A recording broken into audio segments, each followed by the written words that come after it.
Today, we bring you an exciting one where Hayley and I sit down with Robert Byrne, Fran Santagata, as well as Tom Welle to discuss what's the likelihood of another Marshall Fire or another big fire hitting Colorado soon. You're going to want to see this one. What is the percentage likelihood that another Marshall Fire happens? 100%. Yes, I just couldn't tell you when. 100%. Yep. It's not if, it's when. This is a tough one. I'm fearful every day.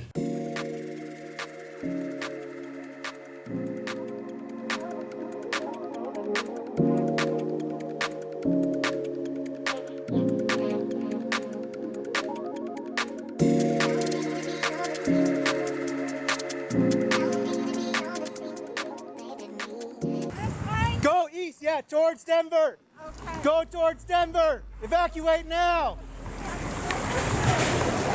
East, go. Evacuate. We're evacuating from the back of the building. Okay.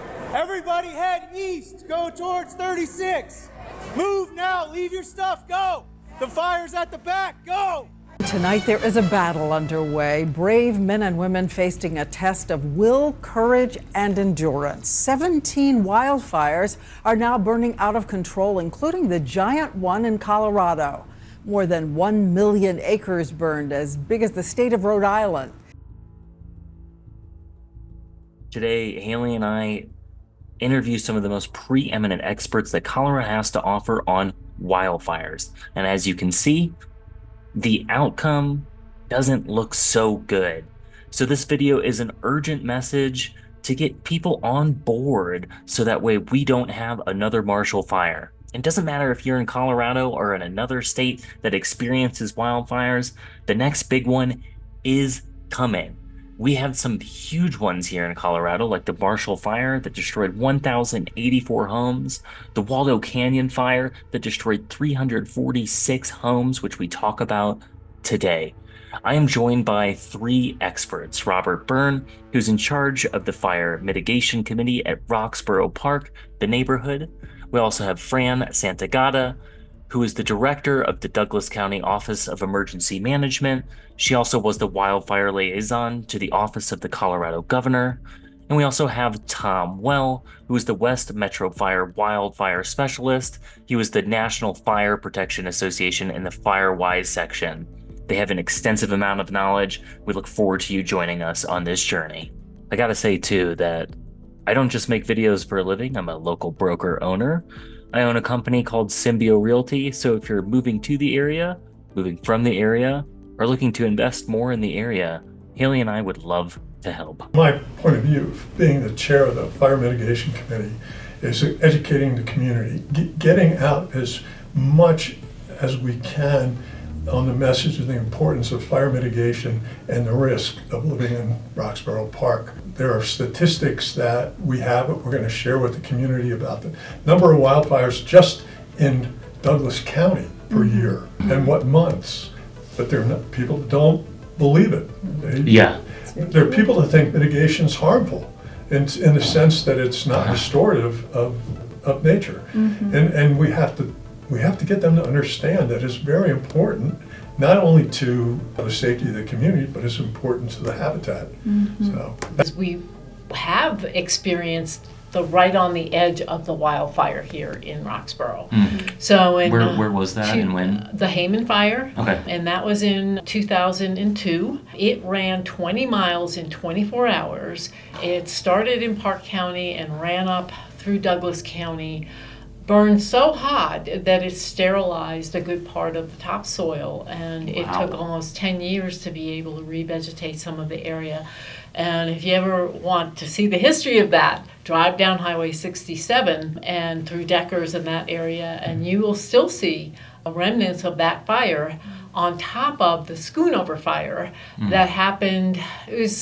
I think it was just before. It was those three fires together awoke the community. Now, Roxborough back then did evacuate because of the Haymon Fire. It never made it into the back door, but it was going so fast, 20 miles in 24 hours.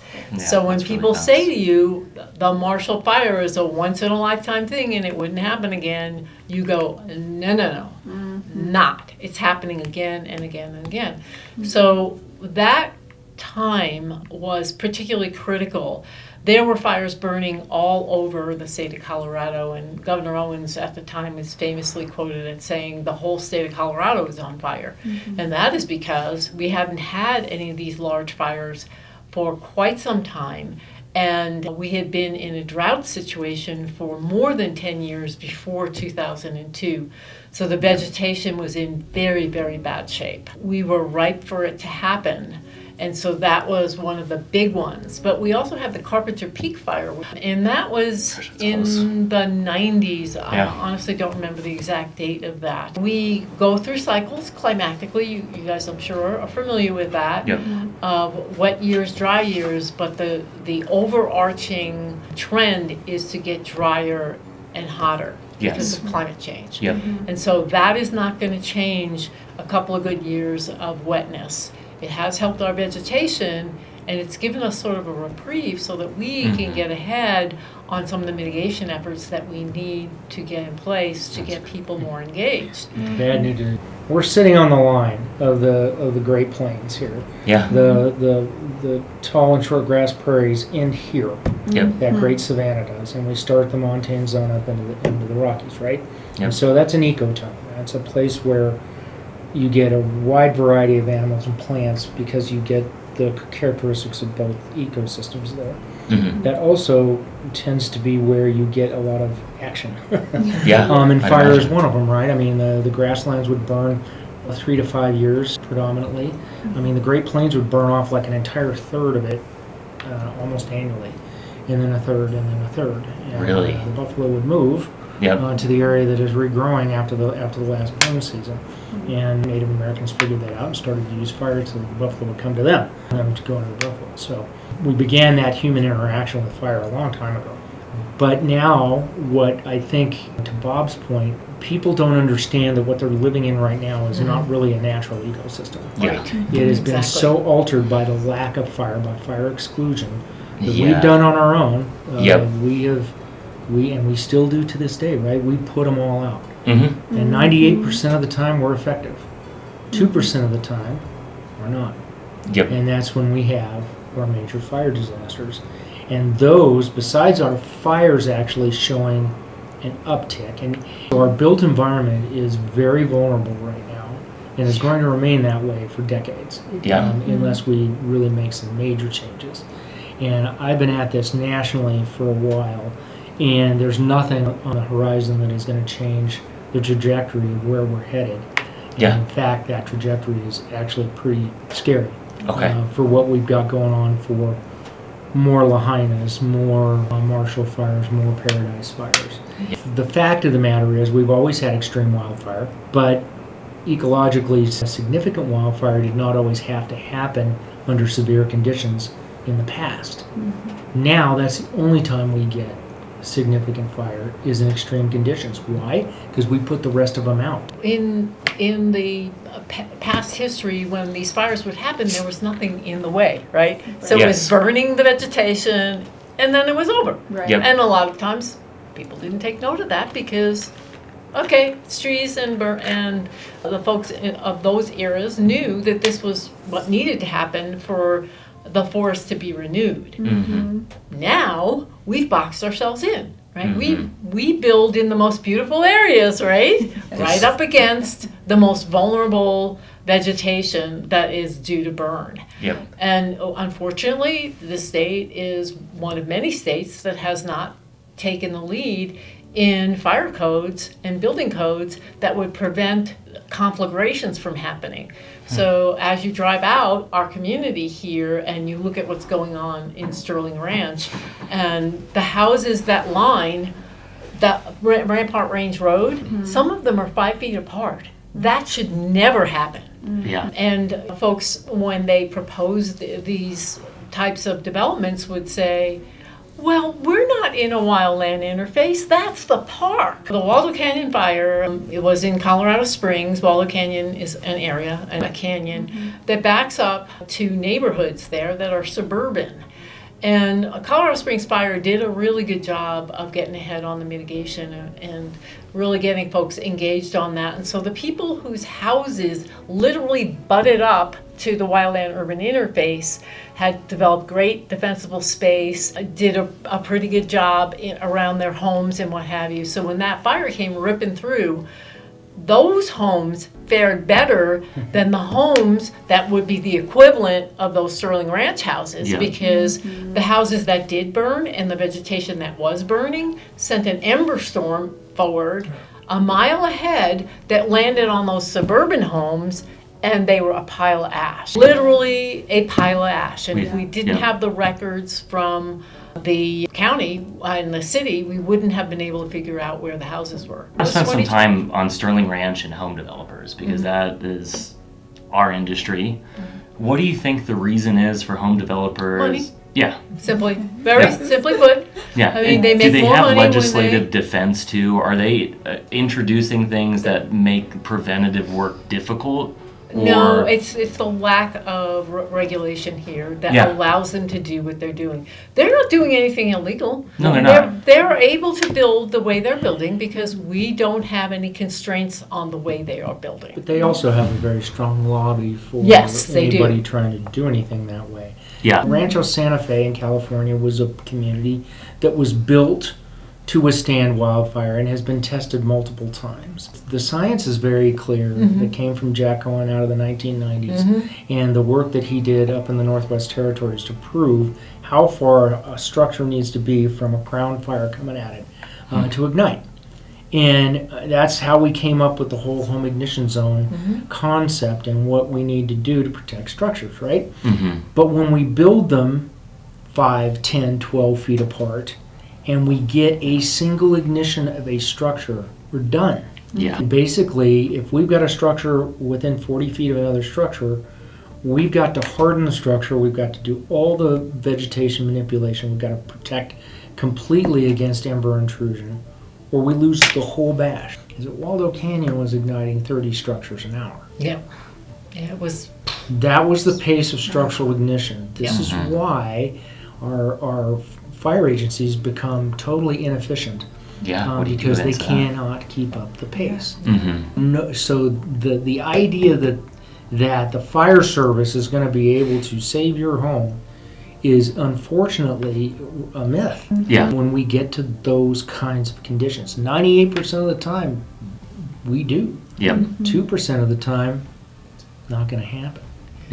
And so this is where we approach it from an educational standpoint for folks is for homeowners, is that we got to make it so your home and your community can stand alone. Because we're liable to be somewhere else when it hits. If we're in front of your house, great. But if we're not, and if we can get you safely out of here with all your stuff and family and the things that you need, and your home has got a good chance of surviving so that you've got something to come back to, that's what we want.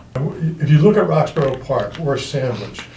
On one side's Pike National Forest, and the other side is Roxborough State Forest, or Park. And I mean, it's just the conditions are. How do you mitigate a federal forest? How do you mitigate a state park? Now they do create defensible space to protect us, but defensible space doesn't mean that fire can't get to you. So if the community is vulnerable to ignition, it's going to ignite.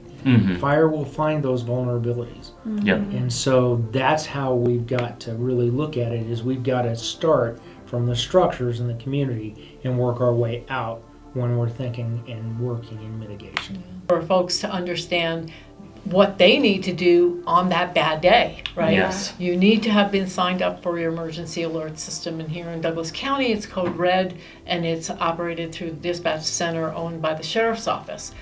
If you haven't signed up for it, you're not going to get the message.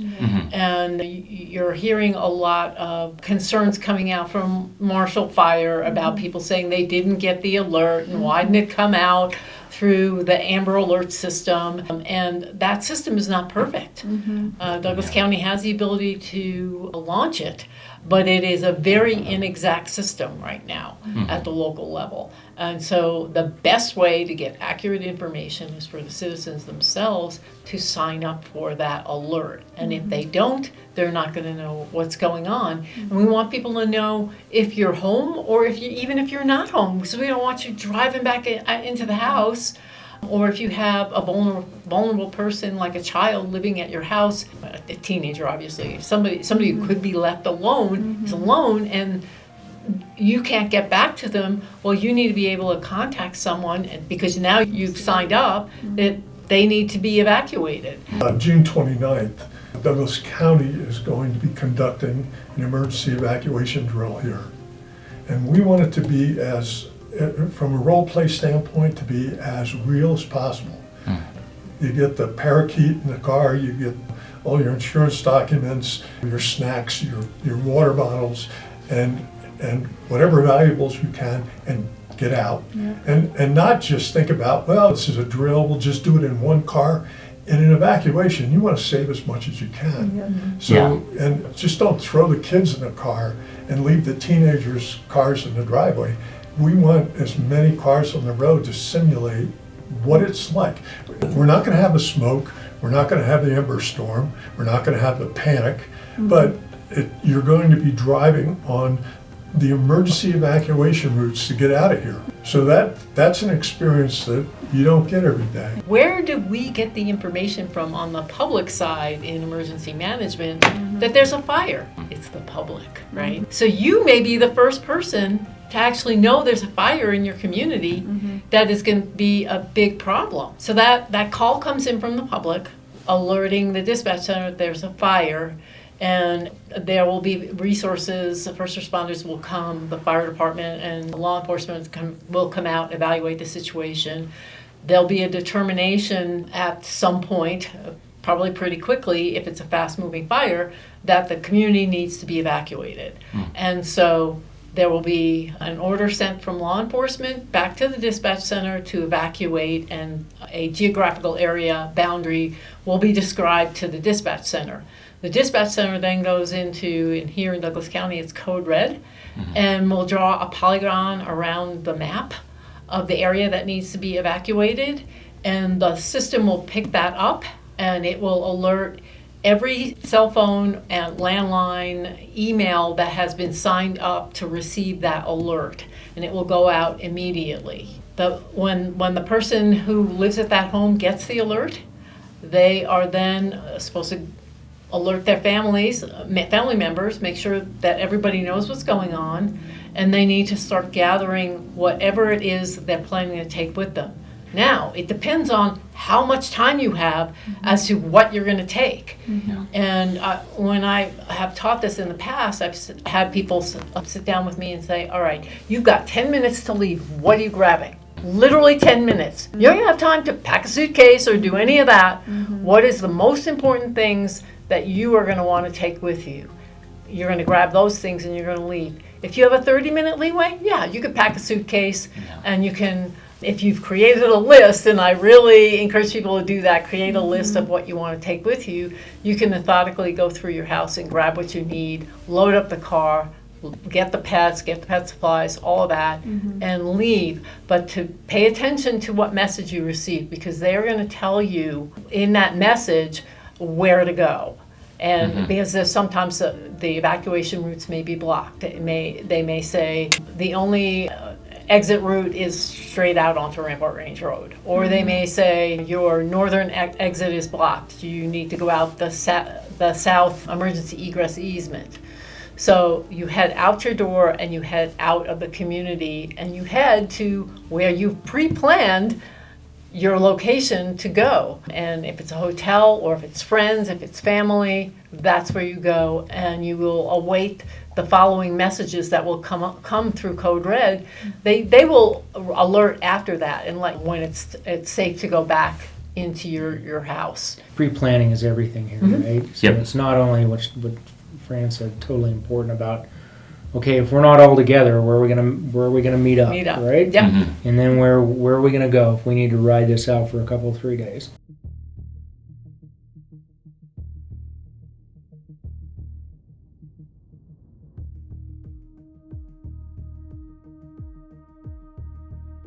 Sometimes we put people on pre-evacuation where they've got some notice. We're going to say, look, this fire can go either way here over the next 24 hours, so be ready.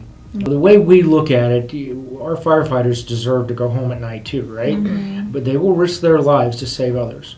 And that's part of their job. That's what we get paid for. Mm-hmm. But to make them risk their lives for a structure is another story, right? Yeah, and so we try to make that a very calculated risk when we go in there to try and protect structures. And then if you watch the news, it gets funny, right? You'll have a fire chief out there or a government official. This is unprecedented. I've never seen anything like this in my life.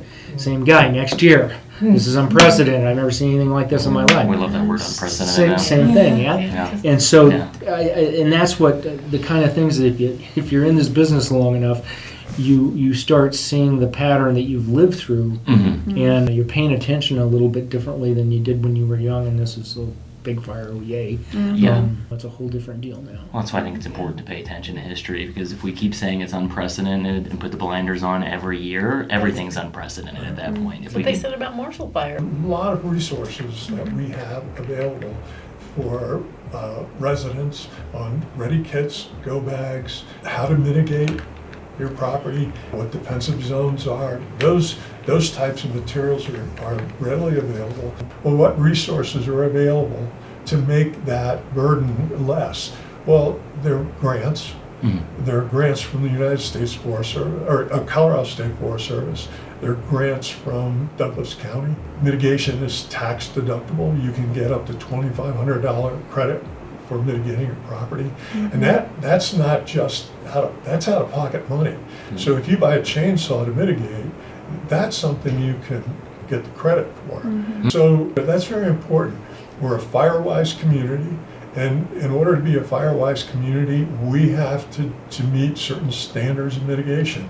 At volunteer hours on the part of the community mitigating property, we collect data on all the trimmings that you collect on your house. We call slash. So you bring your slash down to the recycle center. Mm-hmm. When you come in, Tanya or John will come out and ask who you are. They'll write down how much material you brought and ask you how many hours you spent. Mm-hmm. So at the end of the year, we total all that up and we submit to Firewise what we've done as a community to empty fuel from the community. This past year, 8,000 cubic yards of slash. It was a record that there was that much mitigation. I think it's really a societal thing. Mm-hmm. We have to make this a societal norm in terms of dealing with wildfire risk. So somewhat we've done a better job when it comes to flood and hurricane because it's been fairly repetitive. It's usually a fairly known area. And so now there's programs for stabilized homes and that kind of thing, and the insurance industry has adapted to that, although they still get creamed every year. But we haven't done that with wildfire because it's harder to pinpoint where it's going to be, and the results are not always the same. But they're getting that way, unfortunately. Mm-hmm. So, in getting back to what we were saying, the social scientists are saying you got about 90 days after a fire for the surrounding communities to continue to pay attention to what we're trying to get them to do, and then it's over. Then that attention span's gone, right? Yeah, now with the one-day news cycle. And the severity of the fire makes a difference. Now, the impact of Marshall has been much longer and much greater. That in and of itself, in 24 hours to burn 1,000 homes. Yeah. So I would never say that we need to look to California for anything. You're not going to be popular. But in this case, there's a lot of good things that they've got going on. Yeah. And some of the things are these. They require wildfire risk to be disclosure in a real estate deal. It's becoming a statewide deal that now mitigation is going to be a requirement for the sale of a home. And there's legislation hitting Colorado right now that's going to do the same thing, at least in 12 counties. I've dealt with before, this is part of making it normal in society, right? If we have to buy it and sell a home, then we have to make sure that it's fire safe. Just like it needs a good roof, it's got to have a septic. If it's a septic system, then we got to check the septic system. All of those things have to be checked. Radon, even right? Radon. Yep. So this would be no different. Yeah. But we don't have the industry for that. We don't have landscapers and arborists that are necessarily trained in wildfire mitigation. We don't have people trained to do the inspections on any kind of scale. There's a few of us that do them, but for the teaching of this stuff, there's 4 of us nationally that teach. 4 of us, right? And so it's not that it's rocket science, it's just it's not out there like it should be. So we've got to make that normal. Maybe lending institutions need to be impacted, that we can't give a loan unless that is checked off as being mitigated for wildfire, if it's to kind of even the playing field. But to be sure, insurance companies have lost their shirts. After 2017 and the major stuff, Tubbs Fire and some of those in California, there was a Canadian company, insurance company, came out and said, if we have to replace a home twice in 100 years, we cannot sustain our insurance model. But this compounds the insurance problem. Yeah. So your insurance rates are going up because of wildfire, but they're also going up because of these flooding events. And at the end of the day, you're left holding the bag as the homeowner. Yeah. So, Tom's right, though. It's the whole society that has to get engaged. However, the homeowner has to realize at the end of the day, you're going to be holding the bag. So it kind of starts with them, I think. But, yes. Yep. But I think I think Colorado's on a good path. There is a lot of work being done as to whether we're going to have a state wetland urban interface code. Generally, that stuff affects only new construction, which is a start, but we got to keep in mind 90% of our problem is already out here. Yes, it is. And I think we've never really stopped to say, should we put a development in a place like Roxborough? Yeah. But it's here. And so now, how do we protect it? And without people like Bob and homeowners that are engaged in protecting their own asset, we're nowhere. And unfortunately, we got a lot more of that than we don't in places all over the United States that are under severe fire threat. I think Hayman Fire was a little bit unique in the soil type that it happened in. But I've flown over that multiple times since that fire, and really the only regrowth on a lot of those hillsides is just in the drainages where there's enough moisture to get in there to support it. Otherwise, they're bare with maybe a little bit of grass coming back in, right? So and we're 20-some years after. So the ecological impacts are huge for us to keep doing what we're doing, which is not allowing fire back on the landscape and not trying to clear some of this out. But we are so far behind on the forest management side of this thing. There's so many millions of acres that need to be treated that I kid my partners in forestry that if we had the Department of Defense's budget, I don't think we could get it done, right? Yeah. I mean, we're that far behind. Yeah. So that, again, I drop back to, okay, what are we trying to protect? We don't want to lose all those forests, God knows, but what we're really, that doesn't make the news, that we lost. But we do hear about, we lost 1,000 homes. Yes. So I think our fallback position is let's start at the community, start at the structures, and work our way out through the very kind of thing that Bob and his community is trying to do. Yep. We're doing. And that question to me is, what is the percentage likelihood that another Marshall Fire happens? 100%. Yes, I just couldn't tell you when. 100%. Yep. It's not if, it's when. And we are seeing that happen all over the country, not just the Marshall Fire. There was a huge fire. So this is happening. We're just not paying attention. Yep. This is a tough one. I'm fearful every day. It's the trend in wildfire is going up. I have statistics here from Douglas County inserted, but this is the trend line for the 5-year average. I have a trend line, I believe, maybe not, but it actually followed almost that bottom one that you've got there, Bob. Yeah. But I mean, for example, in 2022, we were at in Douglas County at over 220, almost 130 wildfires that were extinguished. And no major blowout, just in Douglas County, not the state of Colorado, not the nation. And then we had a wet spring last year, it dropped down, but it's still, we had 60 fires in a very wet season. So if we have a dry season this year, the trend is not going to go down, it's going. But by August and September, it may very well be. In March, if we're dry, late March, it could be, because it hasn't come out of dormancy yet, and we've still got a lot of dead leaves hanging on the oak out there. So there again, early and late seasons, mostly along the Front Range, can be particularly dangerous for us, for larger fires. You can look on the statistics that it shows a peak in June, July, and August in Douglas County. But those are smaller fires, generally in grass. With climate change, we're seeing these more severe storms hit with larger winds that fuel these conflagrations and bigger fires. And it goes back to Tom's comment, it's a whole society thing.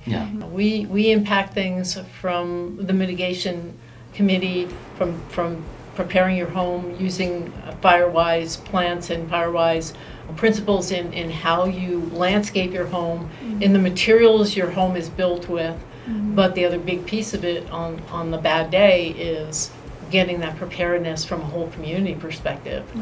Wow. When I joined the Fire Mitigation Committee, I think the emphasis had been so much on education, on design review. Our design review committee has very strong language in it about best practice in fire mitigation and how to build a home that resists fire. We've got tremendous support from our maintenance team. I think the thing is, it's overwhelming. We're like a 1,600 acre development, and we're surrounded by, like I said earlier, we have a national forest on one side and a state park on the other. And you can't mitigate those areas. And so we can do a lot of mitigation with our homes and hardening our homes and be defensive about it. But then we also have common area, and some of that common area is it's just too difficult to get to mitigate. We don't have the financial resources as a community to do it. We don't have the equipment. I applaud our maintenance crews and for what they do. That we've talked about trying to be self-sufficient, not hire contractors to come in and do mitigation, but it's just too much.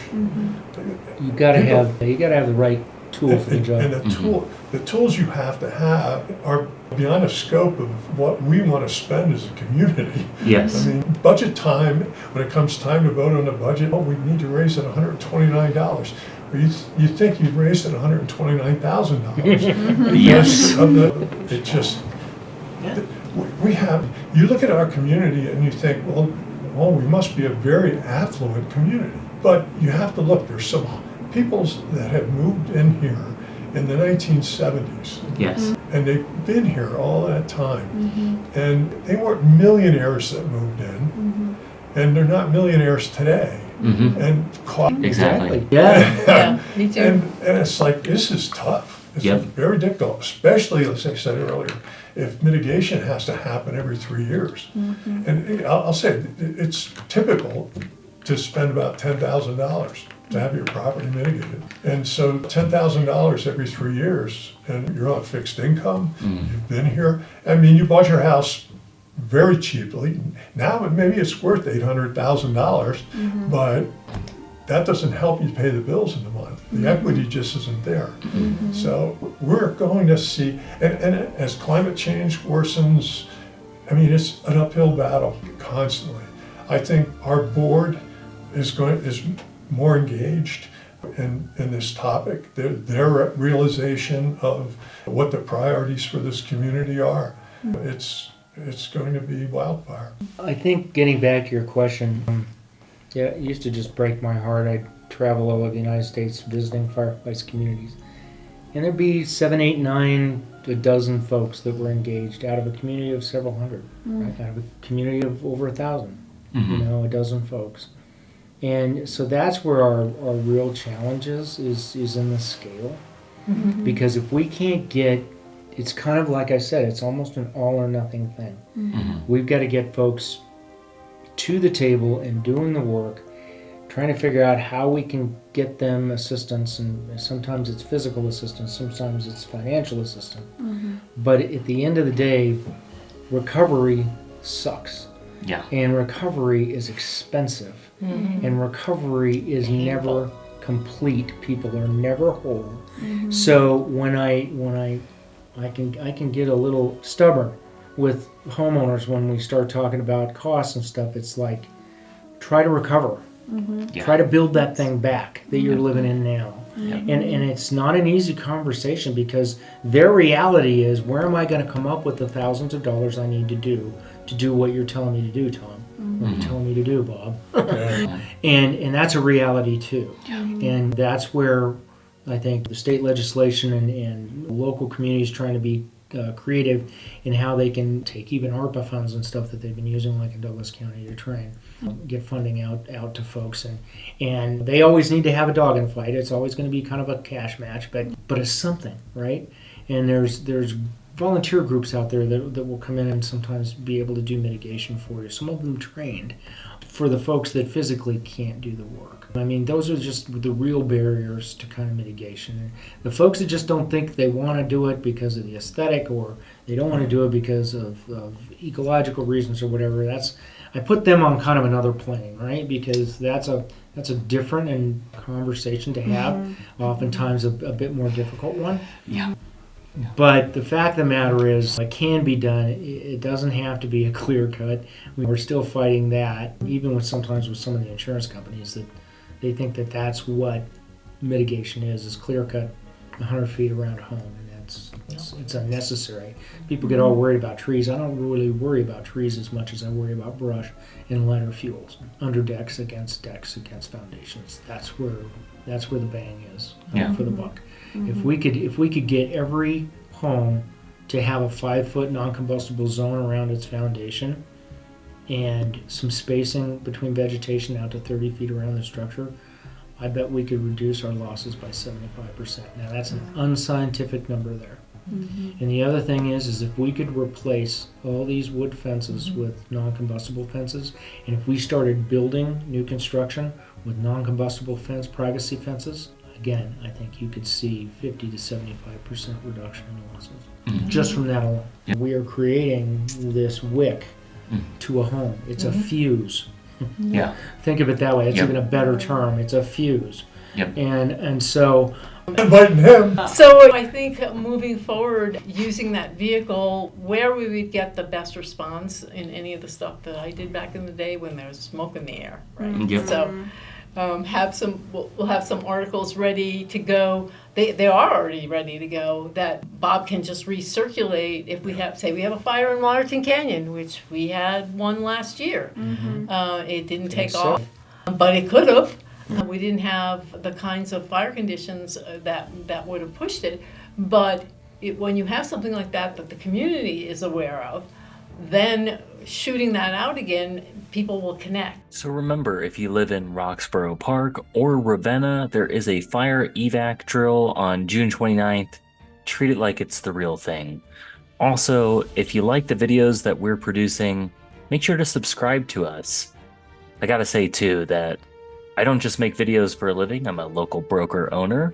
I own a company called Symbio Realty, so if you're moving to the area, moving from the area, or looking to invest more in the area, Hayley and I would love to help.